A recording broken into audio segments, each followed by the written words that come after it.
Rentabilidade do fundo de CDI mais 2,7, divulgação do novo guidance para o segundo semestre e proposta para a reorganização dos fundos divulgada aqui em junho. A gente vai falar agora do relatório de junho do RBHG 11, fica nesse vídeo.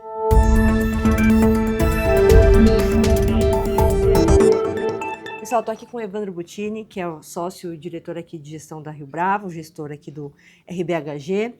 Evandro, mês de junho, eu vou direto para a DRE do fundo, para você comentar um pouquinho do resultado.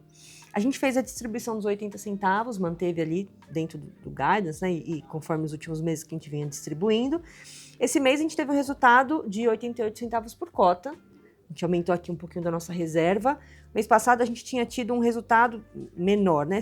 Esse mês já foi bem maior, inclusive porque a gente teve uma contribuição maior da linha de resultados de operações de CRIs. Comenta um pouco como que foi o mês de junho. Tá bom. Acho que teve algumas operações que a gente falou que escorregaria por questão de atraso, alguma coisa assim, dias úteis, nada preocupante. A gente já tinha tido isso em fevereiro, março, e foi o que aconteceu.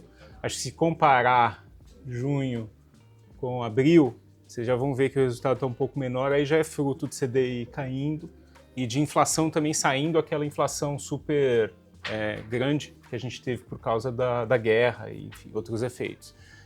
Então, acho que para frente o que a gente espera é que o recorrente seja um pouco menor mesmo do que no começo do ano, porque a inflação está menor, que o CDI está menor. Mas, enfim, nada diferente disso. E quando você olha o resultado do CDI+, né, o resultado do CDI+, mostrando, como a Isa falou, um resultado bom. Outra coisa também, a gente teve uma linha ali de resultados de CRI que engloba eventuais multas de pré-pagamento, de operações que efetivamente aconteceram, eventuais compras e vendas com ganho de capital, também aconteceram essas duas coisas. A gente fez uma nova operação com uma empresa com quem a gente já fez 4, 5 operações que pré-pagou uma anterior, gerou uma multa, então tem esse efeito aí. E eventuais FIIs que a gente cobra também, tipo um waiver fee ou um fee de uma nova operação como essa, também entra nessa rubrica. Então é um pouco de tudo aí que tá nessa linha resultados de CRI. Perfeito. Vamos falar um pouquinho sobre aquela atualização que a gente sempre traz dos papéis estressados aqui. Comenta pra gente o que chama atenção esse mês. Bom, acho que de baixo para cima aí no relatório, o Porto 5 talvez seja uma bastante importante, que a gente está esperando, está tudo pronto, esperando o ABITS para acontecer o repasse, e o ABITS está dependendo de um órgão da Secretaria de Patrimônio da União, lá do Rio Grande do Sul, que precisa emitir um boleto para ser paga uma taxa para sair o ABITS, que ali é a área de Marinha, muito perto da Alagoa. E acho que, enfim, burocracia nacional a gente não precisa justificar muito, todo mundo conhece. A incorporadora precisou ir para a Justiça com mandado de segurança para que fosse emitida a guia para o pagamento desse imposto, essa contribuição, não sei exatamente qual que é o nome dessa taxa, e foi concedido o mandado de segurança, mandando esse órgão emitir o boleto, a guia, só que ainda não foi emitido, mas enfim, está muito perto de acontecer o repasse. PESA, a gente tem uma proposta muito boa para a compra dos ativos, então a gente deve ter novidade disso em breve, tá? Não é uma proposta firme assinada, mas é uma proposta bem avançada, então espero que nos próximos 2 meses a gente tenha novidades disso. RK sem novidades e New Village, aquela questão que eu já comentei no mês passado, do leilão, da adjudicação, a gente ainda está nessa fase do processo em que a gente está formalizando tudo isso que eu comentei no mês passado. Perfeito. Vamos falar então da proposta que o fundo soltou, né, para consulta formal para os cotistas votarem sobre uma reorganização. A gente já fez um vídeo só sobre isso, o pessoal pode encontrar aqui no canal, mas acho que vale a gente comentar um pouquinho, né, de onde surgiu isso, qual que é o benefício para o cotista, para que a gente, enfim, é importante que todos votem, né? Então, todo mundo precisa entender, pelo menos, o que está se passando. Então, a gente está propondo, falando em termos bastante leigos, né, a junção, a reorganização, a consolidação de 3 fundos, o nosso RBHG, nosso JPPA e o JP11, metade dos ativos do JP11, né? E aí a gente tem bastante material e vídeos, a gente não precisa entrar muito de como vai ser feito, relação de trocas, isso está tudo bem explicado. Mas o propósito por trás de tudo isso é que são 3 fundos que não são muito grandes, têm pouca liquidez e acabam sofrendo com mais volatilidade da cota no mercado secundário e também um hiato entre o preço de mercado e o preço patrimonial que também é maior do que justificaria a própria volatilidade dos ativos, do que justificaria, enfim, qualquer outra questão. A gente acha que essa diferença é muito por causa da falta de liquidez e tamanho pequeno dos fundos.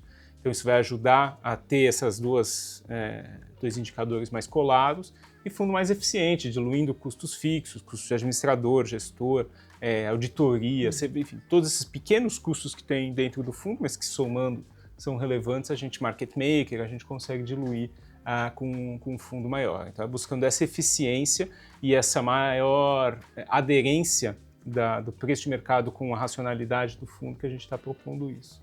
Eu sei que é muito chato votar, porque vai um link para um e-mail, um link que não explica muito bem, porque não é a gente quem manda, ou o jeito talvez mais fácil é votando na B3, né?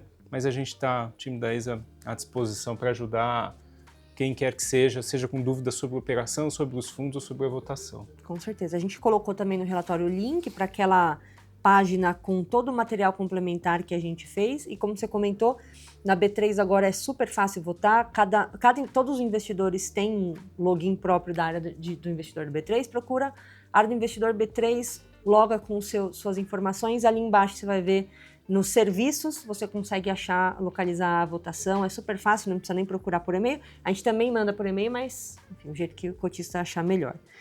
E acho que o interessante aqui é que para a gente, mais pensando em, talvez, operação, a gente quer ter uma equipe maior, mais estrutura de originação, análise, gestão, né? Acho que para a gente é uma melhora também nesse sentido de estrutura. A gente anunciou há mais de um ano, né, a vinda da equipe da JPP para cá e a gente demorou muito para soltar essa proposta porque a gente estava vendo o melhor desenho, a melhor forma de fazer isso, mas que era o nosso objetivo, né? Concretizar essa união com o time da JPP, que já existe aqui no escritório entre gestão, análise e originação e estruturação, com um time de 12 pessoas, muito bem definida cada uma dessas verticais. Perfeito. Então, só comentando aqui, a gente também solta agora o guidance para o segundo semestre, né? Claro que a gente tem aqui nossas projeções, nossos modelos, por mais que a gente ainda não esteja falando dessa junção, que ainda está em votação. Então, a gente fez a divulgação, a gente sempre se propõe a estar dentro do guidance, né? O guidance serve para dar essa previsibilidade para os cotistas. Não é, claro, uma promessa, é uma projeção do que a gente está olhando aqui para a carteira, mas acho que é um bom indicativo. A gente sempre se mantém dentro do guidance desde que a gente criou o guidance. Então, acho que é um bom exercício aqui do que a gente faz na gestão em termos de previsibilidade. Só para complementar a Isa, vocês vão ver que tem uma banda, né? E essa banda basicamente é para acomodar as variáveis macroeconômicas. CDI está no momento que a gente não sabe muito bem o que vai acontecer, IPCA deu uma desacelerada, então é principalmente para acomodar essas variáveis macroeconômicas que a gente coloca essa banda. Boa. Bom, então a gente passou por tudo aqui do relatório de junho. Muito obrigada a todo mundo que acompanhou. Todos os meses estamos por aqui, mandem dúvidas, sugestões que a gente lê. Muito obrigada a todos e até a próxima.